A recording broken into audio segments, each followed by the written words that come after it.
வரலாற்றை படைத்த தலைவர், மனிதநேயமிக்க தலைவர்.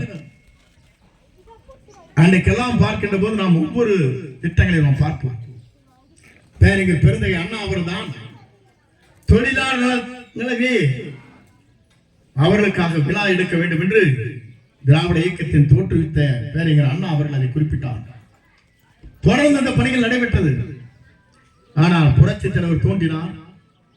தோன்றியதற்கு பிறகு தொழிலாளரை வாழ வைப்பதற்காக என்னென்ன திட்டங்களை தமிழ்நாட்டிலே கொண்டு வர முடியுமோ அத்தனை திட்டங்களை கொண்டு வந்தார்.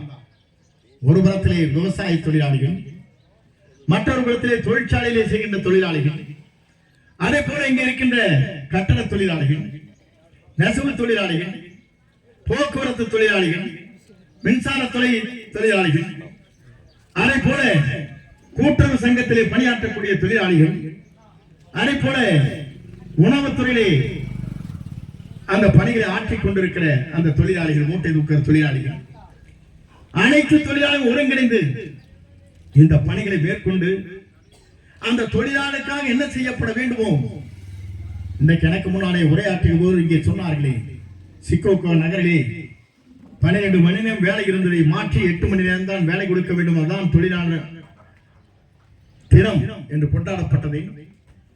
ஆனால் கொண்டாடியது அந்த நாட்டில் அதை வித்திட்டவர் புரட்சி தலைவர் எம்ஜிஆர், புரட்சி தலைவர் அம்மா என்பதை நான் இந்த நேரத்தை கோடிட்டு காட்ட விரும்புகிறேன். ஏன் என்று சொன்னால் அதற்கு முத்தான திட்டங்களை கொண்டு வந்தார்.